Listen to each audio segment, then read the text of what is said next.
ये खबर मानव रचना ऑनलाइन द्वारा प्रस्तुत की गई है। बार काउन्सिल ऑफ इंडियाचे अध्यक्ष मनन मिश्रा यांनी हा निर्णय घेतलेला आहे. काय तर फक्त त्यांनी आंदोलन केलं सीजे विरोधात. नाही, काल तो आम्ही जेव्हा म्हणलं की आम्ही प्रोटेस्ट करू त्याच्या एका तासानंतर त्यांनी ते वापस माघार घेऊन घेतली, टाकलं. पण हा अशा पद्धतीचा निर्णय घेणं घेतपत नाही, हे या लोकांची मेंटॅलिटी आहे ना, कुठे ना कुठे तानाशाही मेंटॅलिटी आहे की आमचा कोणी विरोध केला तर आम्ही तुम्हाला काहीच करू देणार नाही, तुमचं करिअर आम्ही संपवून टाकू. तर त्याच मेंटॅलिटीने कालचा तो निर्णय घेण्यात आला होता. पण जसं त्यांना दिसलं की लोक संतापले, चिडलेले ना, आता लोक शांत बसणार नाही. अशा प्रकारची जी काही यांची तानाशाही वृत्ती आहे ती याच्या पुढे कोणी सहन करणार नाही. हे काल पुन्हा एकदा सिद्ध करून दाखवलेलं आहे लोकांनी.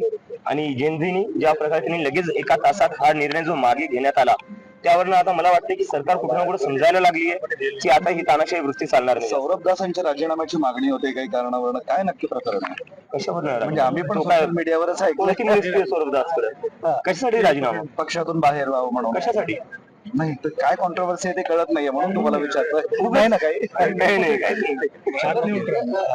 बैठक होती दिल्लीत, दिलं तरी नाही, आम्ही 7-8 हॉल्स पाहिलेत पण कोणीच हॉल दिला तयार नव्हतो. कारण ते सांगत होते की तुम्हाला हॉल दिला तर आम्हाला आधीपासून धमक्या भेटल्या की हॉल द्यायचा. त्यात खूपच म्हणजे मुश्किलीने आम्हाला एक हॉल भेटला होता. तिथे आम्ही गेलो, पण सकाळी त्यांना धमक्या येणं सुरू झालं की जर तुम्ही सीजीपीचा आज कार्यक्रम इथे होऊ दिला तर तुम्हाला उलट टांगू आम्ही. तर अशा प्रकारच्या दडपशाही धमक्या हे तर म्हणजे काही नवीन नाहीये. आपण बघतोय मागच्या 10-12 वर्षात हेच चालू आहे. पण किती आवाज दाबायचा प्रयत्न जरी केला, आवाज दबत नसतो. ठीक आहे. नाही, बैठकीत तेच ठरलं होतं की जे स्कूल ठीक करू आमचं आंदोलन आहे, उद्या इंडिपेंडन्स डे आपला, तर त्या दिवशी आम्ही सुरू करणार आहे. मी स्वतः उद्या हिंगोलीला माझ्या मूळ गावी जाऊन त्या आंदोलनाची सुरुवात करणार आहे. तिथे जाऊन सरपंचांना मी विनंती करणार आहे की जे काही शाळेमध्ये सध्या फॅसिलिटीज नाहीये त्या कराव्या, स्कूल नीट कराव्या, बेंचेस असले पाहिजे, वॉशरूम असले पाहिजे, चांगले पाणी असली पाहिजे, लाईट आली असली पाहिजे शाळेत.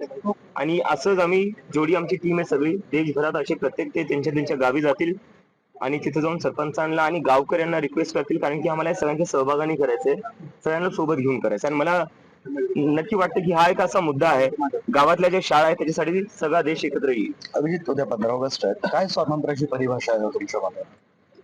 स्वातंत्र्याची परिभाषा माझ्यासाठी ते हीच आहे की जो गावात मुलगा मुलगी शिकतीये, जोपर्यंत त्यांना पूर्ण ऑपॉर्च्युनिटीज आणि फॅसिलिटीज नाही भेटत, तोपर्यंत मला कुठं ना कुठं वाटतं की 80 वर्षानंतरही आपण ते स्वप्न पूर्ण नाही करू शकलो जे डॉक्टर बाबासाहेब आंबेडकर असो, जवाहरलाल नेहरू असो किंवा महात्मा गांधी असो यांनी पाहिलं होतं.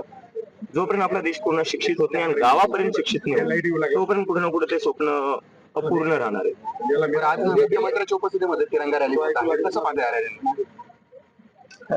झाली पाहिजे. आता तिरंगा रॅलीवर काय झालीच पाहिजे, ती स्वातंत्र्य दिवस उद्या आपला ते झालंच पाहिजे. पण कुठे ना कुठे शिक्षणावरही थोडं लक्ष दिलं पाहिजे. कधीपर्यंत आपल्या गावकडचे म्हणजे आज सगळ्यात जास्त महाराष्ट्रातून व्हिडिओ येत आहेत जे लहान मुलांचे येत आहेत. आणि व्हिडिओ काय येत आहेत, मुली म्हणतात 7-7 किलोमीटर दूर जावं लागतं, रस्ता नाहीये. थोडं याच्यावर पण लक्ष दिलं पाहिजे.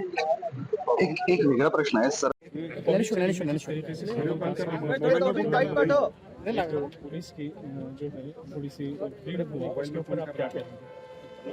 एक तो दिल्ली में उनके साथ ये हुआ था, कोई एक यूट्यूबर घुस गया था उनके घर के अंदर। तो ये मतलब क्या चाहते हैं ये लोग? मतलब सौरभ दास और उनकी फैमिली को क्यों जानबूझकर परेशान किया जा रहा है? क्या जरूरत है ये सब पूछने की कि आप क्या करते हो? उनकी मदर को इन्वॉल्व करने का क्या जरूरत है इस सब में? So I think this should not happen. Saurabh Das जो कर रहे हैं वो देश के लिए काम कर रहे हैं और अच्छा ही काम कर रहे हैं.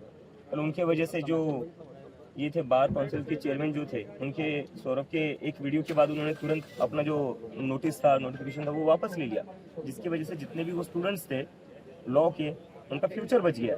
तो सौरभ तो देश के लिए अच्छा काम कर रहा है, जो देश के लॉ स्टूडेंट्स हैं उनके लिए अच्छा काम कर रहा है. तो क्यों उसको जानबूझकर उसको परेशान किया जा रहा है, उसकी फैमिली को परेशान किया जा रहा है? आपने जो स्कूलों का इंफ्रास्ट्रक्चर का मुद्दा उठाया है, बड़े जो रायगढ़ से हिंदी सभा वीडियो सामने आए, लड़कियां जो है स्कूल चले गए, लेकिन उन्हें जाने के लिए प्रॉपर रास्ता नहीं है, इनकी सुविधा नहीं है, उसके ऊपर क्या कहेंगे आप? सीएम येथील बरं नहीं तो यही हमारे देश का सबसे दुर्भाग्यपूर्ण सत्य है कि 80 साल के इंडिपेंडेंस के बाद भी आज भी हमारे बच्चे बेसिक फैसिलिटीज के लिए तरस रहे हैं. इसलिए बदलना है. जब तक हम ये नहीं बदलेंगे तब तक हमारा देश सही नहीं होगा.